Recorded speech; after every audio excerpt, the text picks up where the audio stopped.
നിങ്ങൾ ഒരു marital romantic റിലേഷൻഷിപ്പിലാണെങ്കിൽ ഞാൻ ഈ പറയുന്ന കാര്യം തീർച്ചയായിട്ടും നിങ്ങൾ ഒരു പ്രാവശ്യമെങ്കിലും എക്സ്പീരിയൻസ് ചെയ്തിട്ടുണ്ടാവും. അല്ലെങ്കിൽ ഇത് നിങ്ങൾ നിങ്ങളുടെ ഓപ്പോസിറ്റ് പാർട്ട്ണറിനോട് ചെയ്തിട്ടുണ്ടാവും.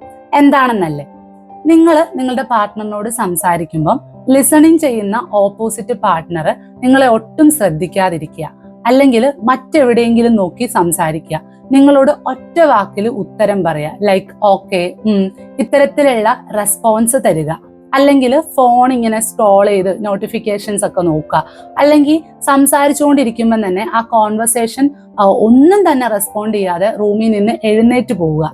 ഇത്തരത്തിലുള്ള ബിഹേവിയർ, ഇതിനെയാണ് നമ്മൾ സ്റ്റോൺ വാളിംഗ് എന്ന് പറയുന്നത്.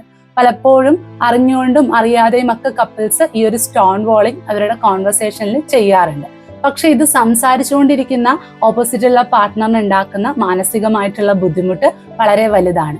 ഈ റിലേഷൻഷിപ്പ് കണ്ടിന്യൂ ചെയ്തുകൊണ്ട് പോകുന്നതിന് ഒരർത്ഥവും ഇല്ല, ആൾ എന്നെ മാനിക്കുന്നില്ല, അല്ലെങ്കിൽ എനിക്കൊരു വിലയില്ല, അല്ലെങ്കിൽ ഈ ഒരു റിലേഷൻഷിപ്പിൽ ആൾക്ക് എന്നോട് താല്പര്യമില്ല എന്നൊക്കെ ഓപ്പോസിറ്റ് സംസാരിക്കുന്ന പാർട്ട്ണർ പിന്നീട് ചിന്തിക്കും.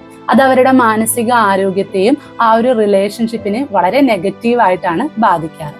സോ നിങ്ങൾ സംസാരിച്ചുകൊണ്ടിരിക്കുമ്പോൾ പാർട്ട്ണറിന്റെ സംസാരത്തിൽ നിങ്ങൾക്ക് ബുദ്ധിമുട്ട് തോന്നുകയാണെങ്കിൽ അത് ഓപ്പൺ ആയിട്ട് അവരോട് പറഞ്ഞ് ജസ്റ്റ് ഒരു 5 മിനിറ്റ് ബ്രേക്ക് എടുത്ത് പിന്നീട് വന്ന് ആ കോൺവെർസേഷൻ കണ്ടിന്യൂ ചെയ്യുന്നതായിരിക്കും എപ്പോഴും നല്ലൊരു ഹെൽത്തി റിലേഷൻഷിപ്പിന് ഗുണം ചെയ്യുന്നത്.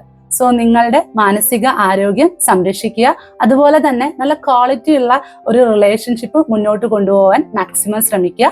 സ്റ്റോൺ വാളിംഗ് കോൺവെർസേഷനിൽ അവോയ്ഡ് ചെയ്യുക.